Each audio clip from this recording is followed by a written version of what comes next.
Ladies and gentlemen, خانم ها و آقایان، روز شما بخیر. I would like to start by remembering the victims of violence in Afghanistan, including our sisters who live under gender apartheid currently under the Taliban regime. Can we preserve 30 seconds of silence and standing up in order to respect that?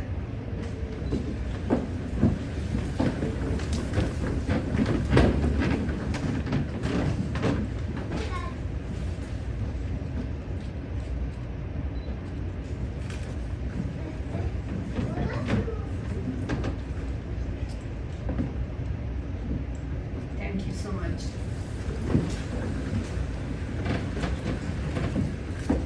Thank you so much, Dr. Mastouret and all other for organizing this program, and it's my pleasure to be among my own people. It's also put me in a very difficult situation because I remember the 8th March, the first 8th March after the Taliban first regime was in Kabul in 2002, when I stand up on the stage and was so hopeful for the future of my people and the future of the women in my country. I remember that we released some white pigeon as a symbol of peace and freedom in Afghanistan. And interestingly, one of these pigeons came and just sat in front of President Karzai in that day. There is a photo of Karzai when he looks at the pigeon in the internet, if you are interested to look at it. I was not even thinking that we have, after 20 years, that we have the Taliban regime back in power in Afghanistan, to apply the same attitude, the same policy, the same strategy in order to put the women in Afghanistan in prison. Not only the women that violate the human rights of everyone in the country, but particularly of women. And they made Afghanistan as an open prison for half of the population. It's very difficult to stand and speak and remember that day, that currently we don't know when we will be back and have a celebration of 8th March, International Women's Day in Afghanistan, with a lot of hope that we will put our future generation in the country with same equal rights and dignity.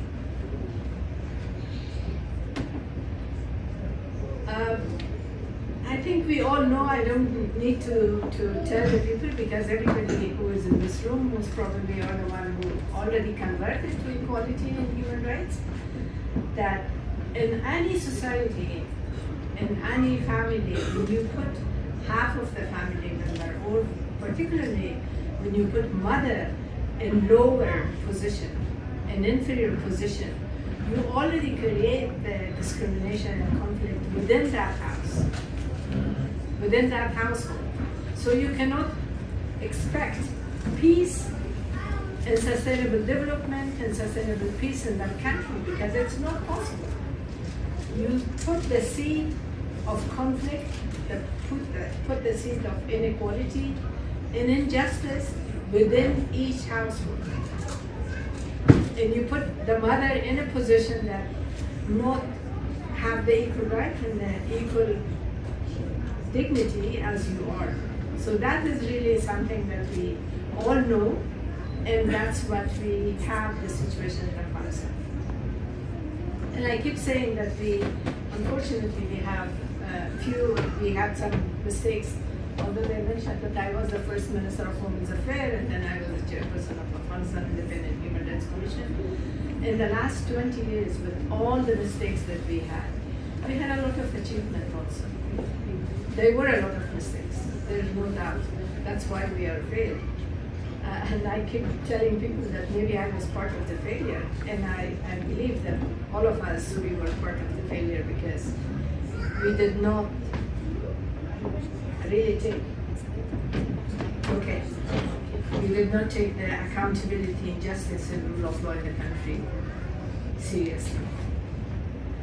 I think one of the problems that we had during the Bonn conference was the lack of inclusivity and lack of accountability, justice for the war crimes and crimes against humanity which was committed in Afghanistan for so many years. We all know that the young generation, they were born after the invasion of the USSR and during the war in the country. But I have witnessed, unfortunately, all those different wars and different political deals within the country. And I keep saying that even the Taliban in Afghanistan are not born violent. Because of the political environment, because of the geopolitical position of Afghanistan, unfortunately, they are made to be aggressive and they are brainwashed to hate their own mothers.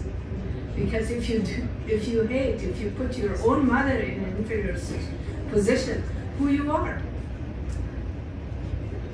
I mean, you forget that you are born of your mother, you are made of your mother's blood, and her milk, whatever, milk is also coming from the blood.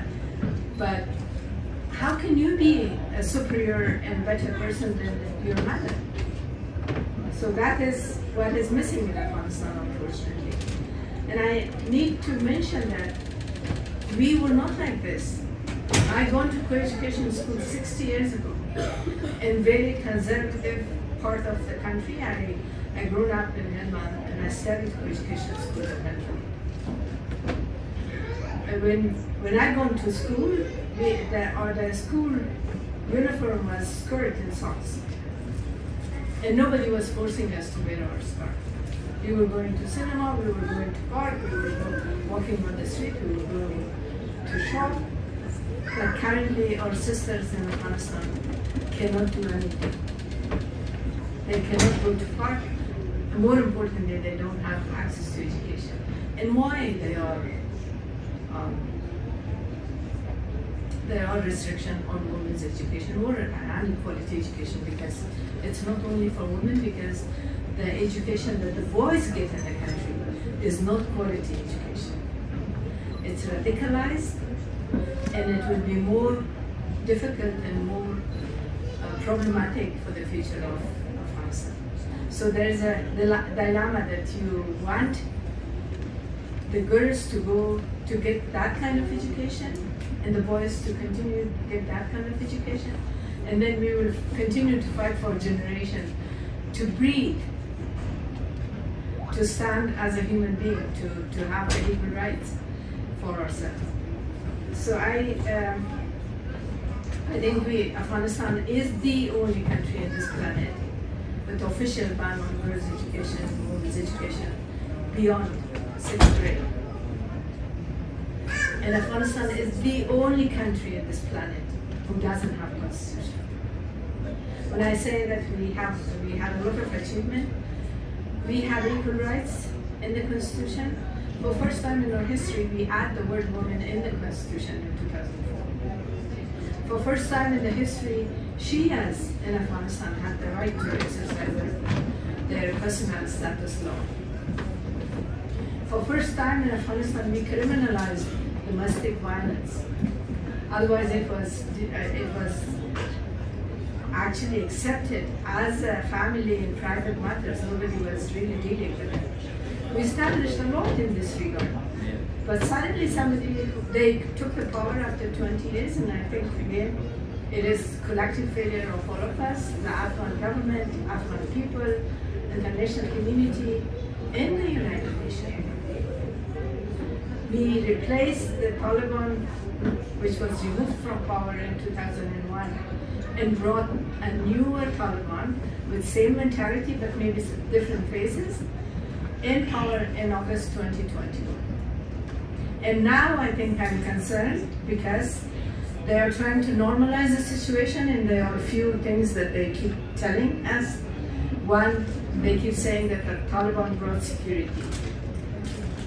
everybody forgets that the Taliban was the reason of insecurity. They were the one committing suicide attack in hospital, in the school, in clinics, and wedding parties, on the street. They were taking the people hostage. So now they are in power. They are not going to do the same thing against their own power, against their own so-called regime. And this is scary because they try to normalize the situation, keep saying that the security is much good. What is security if a woman cannot go to school? What is security if a woman cannot go to wash herself and cannot go to the park? They are not allowed to go to park, and they have to be dressed and covered by the burqa, which was not the case. In Afghanistan, burqa was kind of a luxury for some elite women in Kabul or in the big cities. It was not common. No woman in Afghanistan when I was young was wearing in the rural areas. I don't think the people in Bamyan, for example, were aware of the burqa, were using the burqas. That was because we were living in the city. My mothers were wearing mothers because I had two mothers. So they were wearing when they were going outside.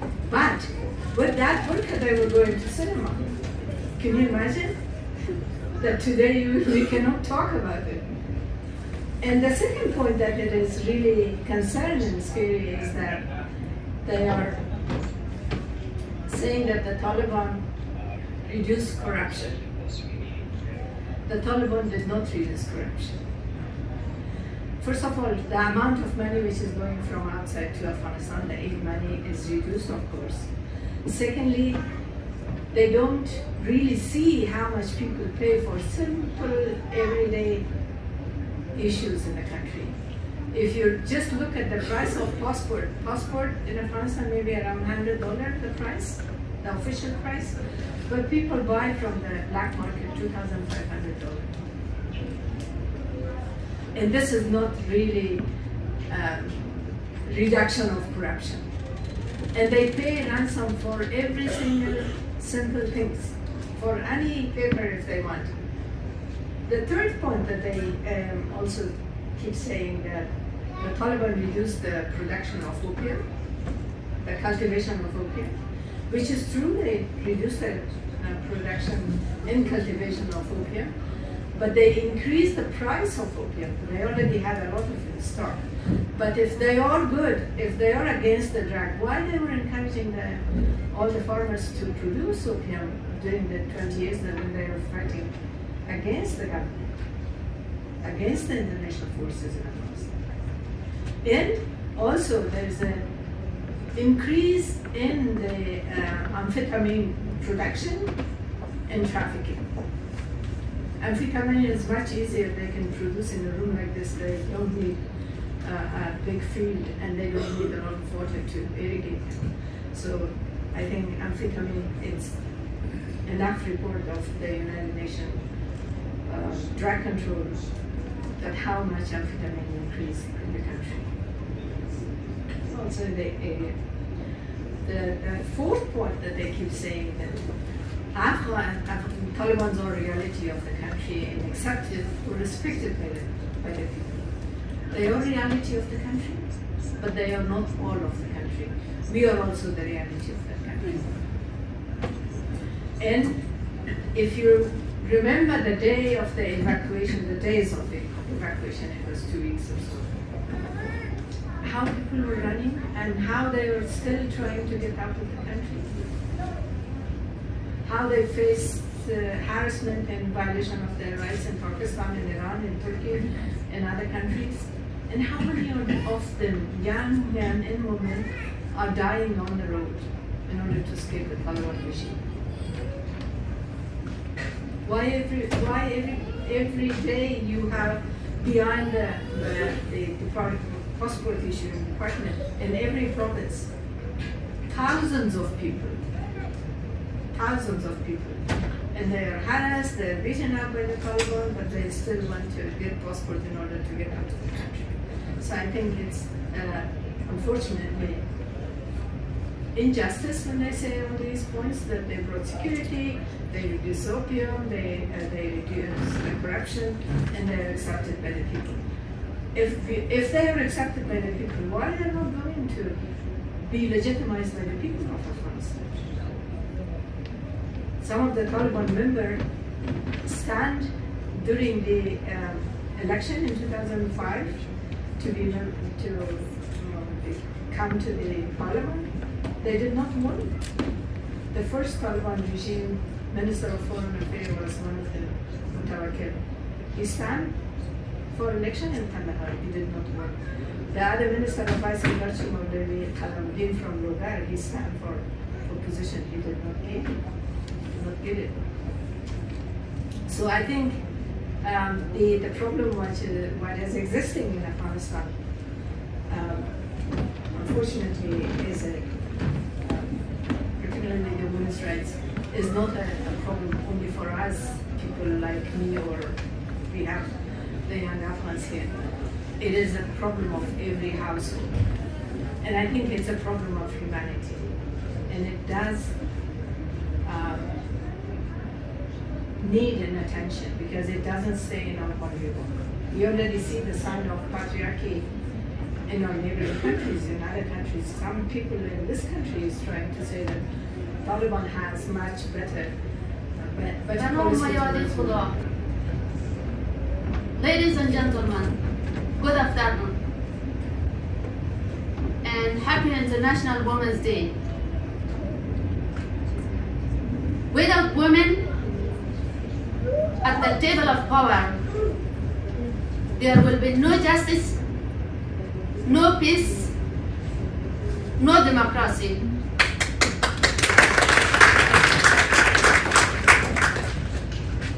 Dear Excellency, Dktrsimasmr, distinguished national and international human rights and women rights advocate and activist,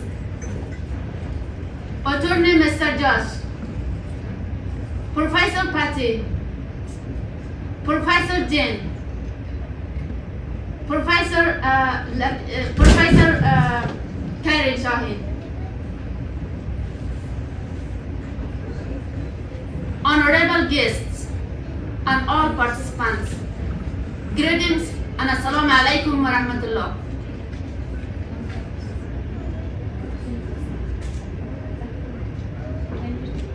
We are very grateful and appreciative of the fact that you all joining us in this wonderful gathering. حضوری گرم شما مهمانان گرانقدر را در این محفل پرشکوه که به مناسبت بزرگداشت از روز جهانی زن و تقدیر از دستاوردهای افتخارآمیز یکی از رهبران زنان روشنفکر توانا مدبر افسانه و اسطوره حقوق بشر جناب دکترسیماسمر برگزار گردیده است. خیر مقدم عرض می نمایم. همه شما بزرگواران، دوستان، خوبان، خوش آمدید. با حضور مراتفت آمیزتان و برگزار کنندگان این محفل افتخار بخشیدید.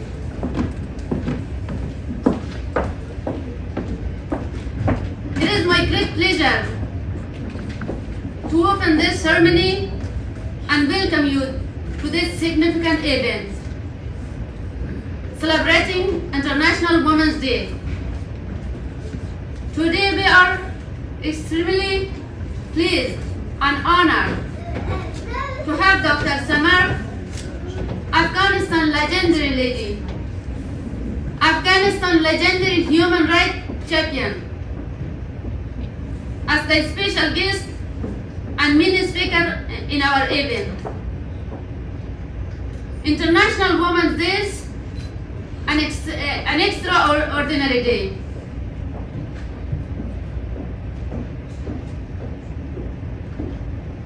It is a day acknowledging the social, political, medical achievements of women. It is a day of unity and solidarity, symbolic of the global women's movement that urges the pursuit of gender equality and empowerment of women. It gave us the opportunity to reflect on the achievements, sacrifice, and challenges that women face daily. Since 1975, it has been designated by United Nations as the International Women's Day for Women. It symbolizes the day to unite diverse perspectives. We pause to remember that too many women and girls are still struggling to achieve their most basic right, particularly Afghan women. Celebrating International Women's Day has a special message and meaning for women in Afghanistan. We consider commemorating this day as a powerful and a stand against gender apartheid. It is an opportunity to express the pain and suffering that women have faced throughout history.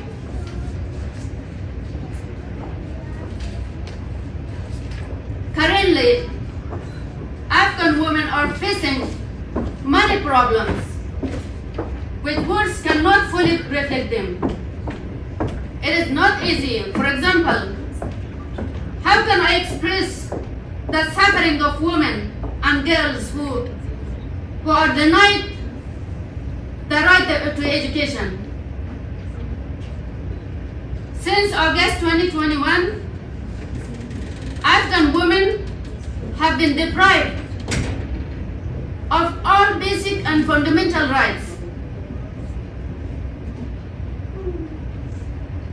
They do not have the right to education or any activities outside of the home. No permission to travel alone. No freedom to wear their favorite clothes. Since August 2021, Afghanistan women's lives as a captive and slaves under the Taliban regime, which have imposed more than 83 restrictions on women. It is a harsh reality. In such challenging situation, fortunately, there are those who stand against these pressures and discrimination. Their efforts, perseverance, struggle, and sacrifice are an inspiration for all women. Dr. whom we are honored to have present in this event, is one of these national and international elite women. The effort of this fighting and selfless leader have been instructive and inspiring for our generation. We are honoring the remarkable achievement of women like Dkterسیماسمر, whose commitment to human rights and education has inspired countless individuals. Dkterسیماسمر has been brought great honors to women of the country during her activities. She is a compassionate leader and teacher, having built schools, clinics, university for people of Afghanistan, educated more than 1,000 people throughout Afghanistan. Dkterسیماسمر has recently written a book entitled Outspoken, with subtitle My Fight for Freedom and Human Rights in Afghanistan.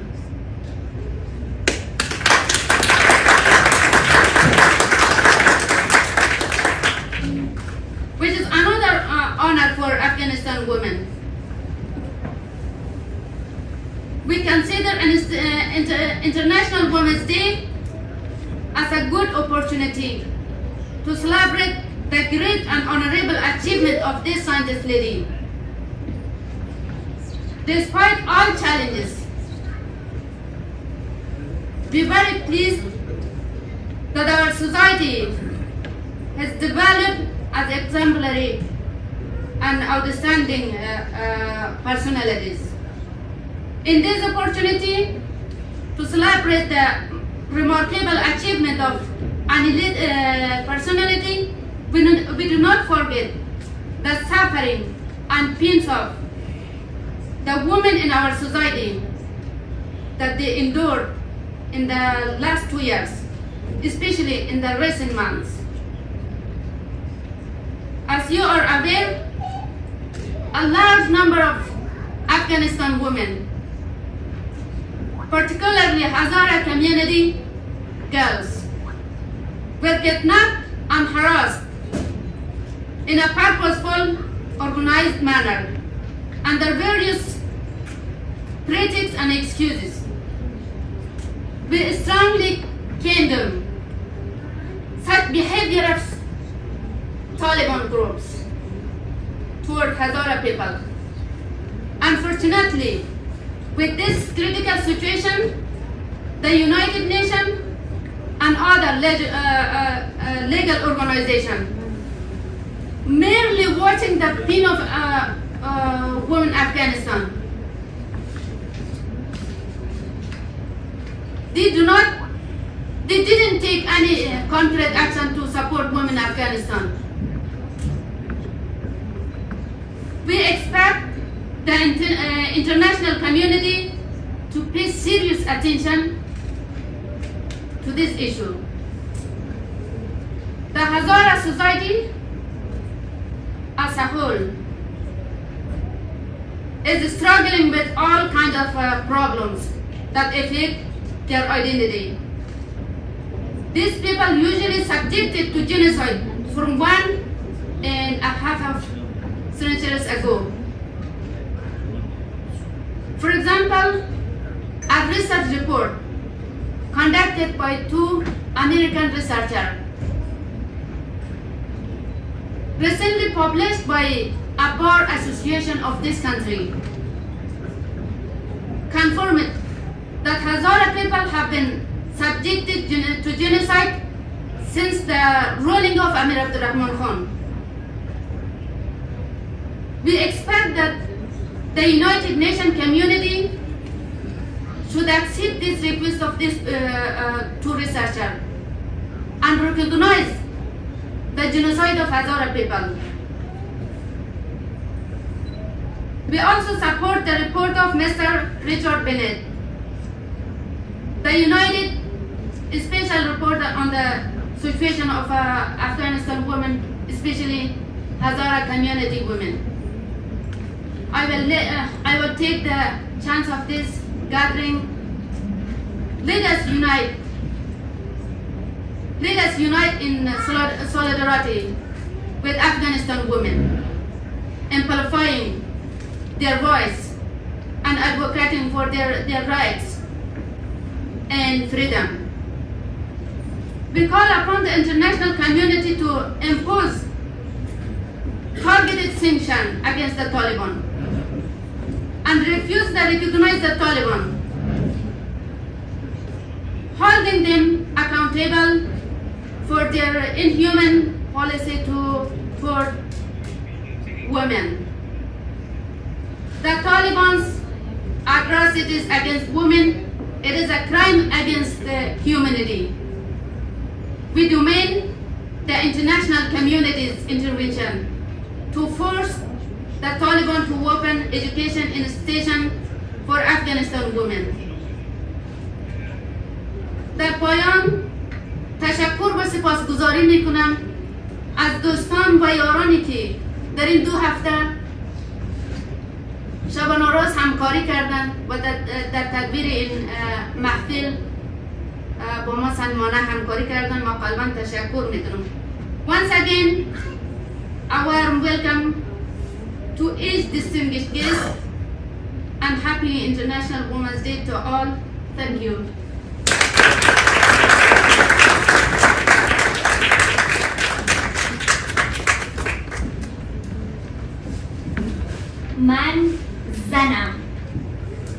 من زنم آقا ببخشید